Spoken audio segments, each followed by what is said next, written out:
سلام بچه‌ها، خوبین؟ روزتون بخیر. من امروز اومدم بهشت مادران که ببینید چقدر جای خوشگل و جذابیه. به درد کلی عکسای پاییزی و خوشگل میخوره. توی صدخندان خیابون جلفا با من همراه باشید تا جاهای خوشگل دیدنشو نشونتون بدم. ببینید چقدر خوشگله. وای خدایا، من عاشق رنگای پاییزم، سبز و زرد و نارنجی. بیاین حتما اینجا عکس خوشگل پاییزی بگیرید.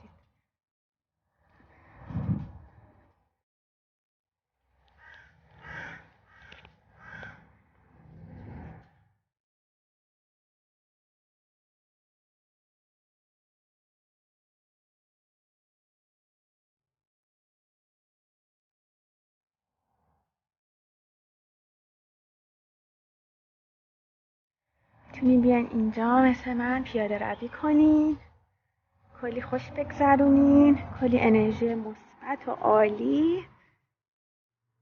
خلاصه که یه روز خوبی شروع کنین دیگه. برای پیاده روی برای صبح میتونین بیاین اینجا. بعد از ظهرم خیلی خوبه، آرامش خیلی خاصی داره. کلی گربه های ملوس و خوشگل داره.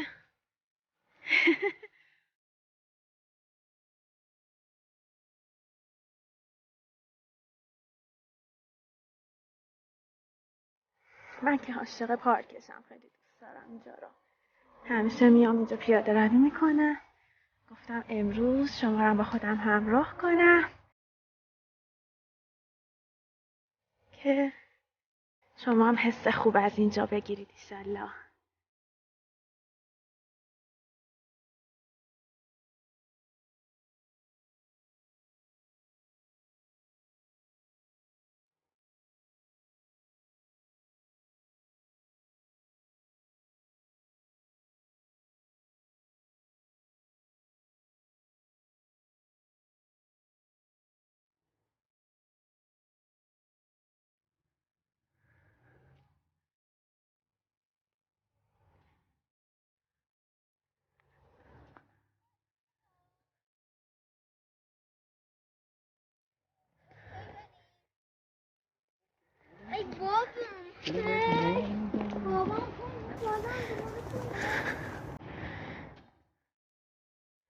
اینجا یه قسمتش هست که خانوما میتونن راحت بدون مانتو رو سری باشن.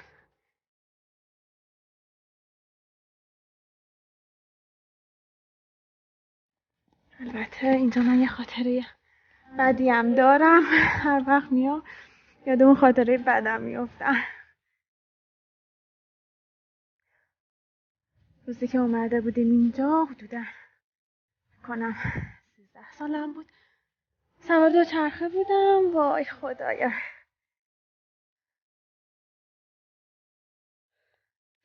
بعد بیست دوچرخه‌اش حرفه‌ای نبود و خلاصه خوردم زمین و دستم در رفت.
خب بچه ها دیدین؟ خیلی خوشگله. من دوست دارم اینجا رو، عاشق اینجا. همیشه بر پیاده روی و تفریح میام اینجا. یه قسمت داره برای بانوان راحت میتونن اونجا بدون روسری و مانتو باشن و خیلی حال کنن. این قسمتشه. ببینین سر تا سرش بسته است. اینجا رو گفتم.